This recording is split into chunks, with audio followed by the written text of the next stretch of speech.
हमें एम्पर दिखाया जाता है जो कि उन डॉक्यूमेंट्स को देख रहा था जो कैलियोस वहां पर लेकर आया था। तो एम्पर कहता है अच्छा, अगर ड्यूक कैलियोस ने इतनी सारी इन्वेस्टिगेशन कर ही ली है तो फिर मेरे पास कोई चॉइस नहीं है। मैं कल सुबह होते ही सारे के सारे क्रिमिनल्स यानी कि आपकी मदर और आपके ब्रदर को वापस ड्यूक के मैंशन भेज दूंगा। तो ड्यूक कहता है ओह ये तो अच्छा हो गया, चलो अब मैं इसे ये भी एडवाइस करता हूँ कि एलिस में इतना इंटरेस्ट न ले। तो वो कहता है योर मैजेस्टी, एम्पर मैं आपसे बात करना चाहता हूँ एलिस के बारे में यानी कि डचेस के बारे में। तो एम्पर अपना गला साफ करते हुए कहता है ड्यूक, मुझे लगता है कि आपने कहा था आपको इसमें अपना फायदा नजर आ रहा है और आप इसको खुद हैंडल कर लेंगे, तो मुझे इस बारे में ना बताएं। तो वो कहता है क्या इसको एलिस में कोई इंटरेस्ट नहीं है। और तब वो एम्पर के कमरे से बाहर निकलता है और वो सोचता है अगर एम्पर एलिस में इंटरेस्ट नहीं ले रहा था तो कौन ले रहा था, कहीं वो एम्प्रस तो नहीं। लेकिन तभी वहां से भागता हुआ उसका बटलर आता है अडोल्फ। वो कहता है ड्यूक। तो ड्यूक कहता है क्या हुआ अडोल्फ, तुम यहाँ पर क्या कर रहे हो, तुम तो एलिस के साथ थे ना। तो वो कहता है मुझे माफ कीजिएगा लेकिन हर मेजेस्टी एम्प्रेस वो यंग मैडम को ले गई हैं, मैं यहाँ पर आपको इन्फॉर्म करने के लिए आया हूँ, कुछ भी हो सकता है, पता नहीं वो उनको क्यों ले गई हैं। तो ड्यूक कहता है क्या वो एलिस को ले गई। और दूसरी तरफ हमें हमारी एलिस दिखाई जाती है जो अभी तक एम्प्रेस के सामने बैठी हुई थी। वो कहती है क्या पोप, आप चाहती है मैं पोप बन जाऊं। तो एम्प्रेस कहती है ऑफ कोर्स, सबसे हायर पोजीशन पोप की है ना, और उसी वजह से डिवाइन पावर मैयर की जाती है, इसीलिए तो होता है ये सब कुछ। और वैसे भी तुम्हारे पास तो डिवाइन पावर इतनी ज्यादा है, तुमने तो ड्यूक को ठीक कर दिया और तुम्हारी डिवाइन पावर बहुत ज्यादा सूटेबल है पोप की पोजीशन के लिए, इसलिए मैं तुम्हें पोप बनाना चाहती हूँ। तो हमारी हीरोइन सोचती है क्या क्या इसको पता भी है ये क्या कह रही है, असल में ये मुझे पोप बनाना चाहती है। लेकिन पूरे एम्पायर में सिर्फ एक रिलीजन है और वहां पे टेम्पल और पॉलिटिक्स बिल्कुल सेपरेट है, ना पोप पॉलिटिक्स में इंटरेस्ट लेते हैं और ना पॉलिटिक्स वाले पोप में। तो इस तरह अगर ये कह रही है कि वो मुझे वहां की पोप बना देगी, मतलब सबसे हाईएस्ट प्रीस्टेस, तो क्या पता ये मुझे यूज करना चाहे, और अगर ऐसा हुआ फिर तो रॉयल फैमिली के साथ बहुत ज्यादा स्ट्रगल्स होंगी। और वो सोचती है लेकिन ऐसा लगता है कि ये ला को भी नहीं मानती और ये इस एम्पायर की एम्प्रेस है और इतना सब कुछ ये कर सकती है, इसके पास कितनी जरा पावर होगी। लेकिन मैं तो वहां जाना इसलिए चाहती थी ताकि प्रियोन के अंडर मेरी प्रोटेक्शन हो और मुझे कोई भी मैनिपुलेट ना कर सके, ड्यूक भी नहीं। लेकिन ये कह रही है मुझे पॉप बना देगी, इसका मतलब है कुछ तो गड़बड़ है, यानी कि इसको पहले से पता है कि टेम्पल में क्या होता है और सब लोग एम्प्रेस के अंदर है। तो इसका मतलब है कि ये बहुत ही ज्यादा खतरनाक है और एम्प्रेस वो तो सच में मुझे पोप बना के रहेगी। और वो सोचती है लेकिन अगर ऐसा हो गया फिर तो मैं चेस का एक पीस बन के रह जाऊंगी और ये मुझे मैनिपुलेट करती रहेगी पूरी जिंदगी, मैं इसे छुटकारा नहीं हासिल कर सकती। लेकिन मुझे ऐसे नहीं रहना, मुझे इसको रिफ्यूज करना ही होगा। तो तब वो कहती है लेकिन मेरे अपने और प्लान्स है, अगर इसको मेरे दूसरे प्लान्स के बारे में पता चल गया तो मैं तो वहां क्वार्टरली रहना चाहती थी ना, क्या मैं यहाँ से अभी उठ के चली जाऊं, लेकिन मेरे तो पाँव नहीं हिल रहे, मुझसे तो हिला भी नहीं जा रहा। और वो तो बहुत ज्यादा डर गई थी। वो सोचती है अब मुझे क्या करना चाहिए। लेकिन तभी उनको कोई आवाज आती है तो वो दोनों कहती हैं क्या ये आवाज कहाँ से आई। तो वहां पर कोई तेज से चलता हुआ आता है, तो सब सिपाही उसे रोक रहे थे और वो था हमारा ड्यूक। तो सिपाही कहते हैं प्लीज आप रुक जाए, लेकिन ड्यूक उन्हें धक्का देते हुए वहां आता है और तब हमारी एलिस को ढूंढ रहा होता है। तो हमारी एलिस कहती है क्या कैलियोस ये यहाँ पर क्या कर रहा है। और तब एम्प्रेस की लेडी इन वेटिंग उसके सामने आ जाती है। वो कहती है कितना रूड है ये, तुम्हारी हिम्मत कैसे हुई ऐसे करने की, तुम एम्प्रेस के गार्ड में बिना परमिशन के घुस आए। तो तब वो कहता है मुझे माफ कीजिएगा योर मैजेस्टी, लेकिन मैं यहाँ पर इसलिए चला आया क्योंकि मेरी वाइफ यहाँ पर है और मुझे पता है मैं बहुत ज्यादा रूड था, लेकिन मैंने बहुत ज्यादा बड़ा क्राइम कमिट किया है, स्पेशली क्योंकि आप मेरी बीवी को मुझसे दूर ले गई थी। और जब मैं यहाँ पर आया तो यहाँ पे बहुत ज्यादा गार्ड्स थे।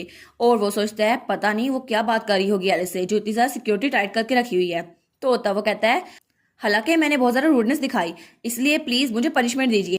तो एम्प्रेस उसके साथ देख रही थी तो ड्यूक वही झुका हुआ था। तो उसकी लेडी इन वेटिंग कहती है आखिर इसकी हिम्मत कैसे हुई, योर मैजेस्टी एम्प्रेस आप प्लीज इसे बाहर निकाल दें। तो एम्प्रेस कहती है नहीं रुक जाओ, और तब स्माइल कहती है तुम लोग पीछे हट सकते हो। और फिर वो कहती है ड्यूक मेरी कोई इंटेंशन नहीं है कि आपको पनिश करूं, तो प्लीज अपना सर ऊपर कर ले। वो कहता है मैं बहुत ज्यादा शुक्रगुजार हूँ एम्प्रेस आपकी जेन्युइनिटी के। तो हमारी उन्होंने कहती है क्या कैलियोस यहाँ पर क्यों आ गया और ये अचानक यहाँ पर क्यों आया हमारी बात के दरमियान में। तो तभी जल्दी से कैलियोस उसके पास आता है, उसका हाथ पकड़ लेता है। वो कहता है क्या आप ठीक है मेरी प्यारी वाइफ। तो हमारी उन्होंने कहती है क्या। तो वो उसके चेहरे पे हाथ रखते हुए कहता है तुम तो पहले ही बहुत ज्यादा सेंसिटिव हो, लेकिन ऐसा लगता है तुम्हें बहुत ज्यादा शौक लगा है, तुम्हारा चेहरा देखो कितना ज्यादा पीला पड़ गया है।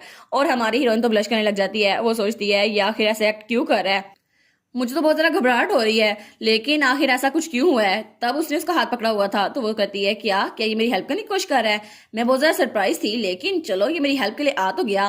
तो वो कहती है मुझे माफ करना मैं थोड़ा सरप्राइज हो गई थी, लेकिन मैं ठीक हूँ, मैं बिल्कुल ठीक हूँ, कोई भी फिक्र करने की जरूरत नहीं है।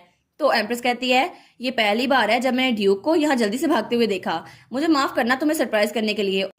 और तुम्हारी बीवी को यहाँ लाने के लिए। तो ड्यूक कहता है नहीं नहीं कोई बात नहीं, अगर डचेस के साथ कुछ इंपॉर्टेंट डिस्कस करना था तो कोई बात नहीं, आप उससे डिस्कस कर सकते हैं, लेकिन मुझे लगता है आपने बात कर ली तो हम लोग यहाँ से चलते हैं। तो हमारी हीरोइन दिल में कहती है वेल डन वेल डन, ये हुई ना बात, मैं अब यहाँ से चलती हूँ, बस मुझे यहाँ से निकलना है। तो उसके सामने कहती है योर मेजेस्टी एम्प्रेस, हम लोग अब यहाँ से चलते हैं, प्लीज आप अपना ध्यान रखिएगा। तो एम्प्रेस कहती है ओ डचेस, मुझे आपसे बात करके बहुत ज्यादा अच्छा लगा, आपको भी ऐसा लगता है ना? और वो ये स्माइल करते हुए कह रही थी और वो कहती है मैं चाहती हूँ कि आपसे मजीद मिलती रहूं। तो हमारी हीरोइन सोचती है क्या, ये तो ये कहने में एक बार भी नहीं हिचकिचाई।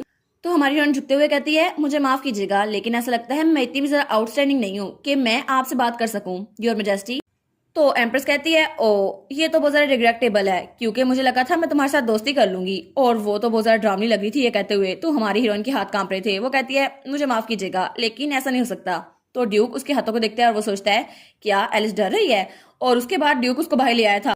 तो हमारी हीरोइन सोचती है ओह फाइनली मैं जिंदा तो हूं ना, मुझे लगा था मैं मर जाऊंगी, जैसे वो मुझे मैनिपुलेट कर रही थी और मुझे डरा रही थी। तो ड्यूक उसका हाथ पकड़े हुए था, वो कहता है एलिस क्या तुम ठीक हो, और एम्प्रेस ने तुमसे क्या कहा? तो एलिस उसकी जब देखती है तो वो सोचती है अब इसको क्या कहूँ। तो ड्यूक कहता है तुम्हारा चेहरा तो बहुत ज्यादा पीला पड़ा हुआ है, तुम श्योर हो ना वहां पे कुछ नहीं हुआ था, उसने तुम्हें कुछ नहीं कहा? तो तब वो ड्यूक की तरफ देखती है और वो सोचती है ये तो बहुत ज्यादा परेशान हो गया मेरे लिए, लेकिन मैं इसको बता नहीं सकती। एम्प्रेस ने मुझे कहा था कि वो मुझे पोप बना देगी, लेकिन अगर ऐसा हुआ तो मुझे सेकंड प्रिंस को नेक्स्ट एम्परर बनने के लिए सपोर्ट करना होगा, जो मैं करना नहीं चाहती। और वैसे भी कोई एविडेंस नहीं है कि एम्प्रेस वो ये सब कुछ कर रही है, और उसने मुझे ये कहा था, और लोग के सामने तो वो बिल्कुल एक एंजल है जिसपे हर कोई यकीन करता है, वो मेरी बात का यकीन क्यों करेगा? और एम्प्रेस इतनी जरा अच्छी है कि ड्यूक को मेरी बात का यकीन कभी नहीं होगा। तो वो कहती है ड्यूक आपने कहा था आप मेरी बात सुनेंगे, मैं जो भी चाहती हूँ आप उसको पूरा करेंगे। तो ड्यूक कहता है हाँ बिल्कुल ये तो बात ठीक है। वो कहती है अगर ऐसा ही है तो प्लीज क्या आप मुझे एम्पायर से दूर भेज सकते हैं? तो वो कहता है क्या, लेकिन क्यों? तो वो कहती है नहीं मुझे आपको वजह नहीं बतानी, लेकिन मुझे इस एम्पायर से दूर जाना है। और वो सोचती है अगर मैं यहाँ से दूर चली गई तो शायद मैं एम्प्रेस के चंगुल से बच जाऊंगी, तो फिर शायद मेरी जिंदगी आसान हो जाएगी, लेकिन ड्यूक को मैं सच नहीं बता सकती। ओहो एलिस सच बता दो उसे, वैसे भी ड्यूक को आधी चीजें पहले ही पता है, तुम उसे बता दोगे तो उसका काम आसान हो जाएगा, इतना घबराओ मत। और इसी के साथ ये वाला पार्ट यहाँ पर ख़त्म। तो आप लोग बताइएगा आपको ये पार्ट कैसा लगा, प्लीज़ लाइक करिएगा, कमेंट करिएगा और शेयर करिएगा। और जो न्यू व्यूवर्स हैं काइंडली वो चैनल को सब्सक्राइब कर दें। और पिछली वीडियोस का लिंक आपकी स्क्रीन पर नज़र आ रहा होगा तो काइंडली उनको भी चेकआउट कर लें। Thank you so much.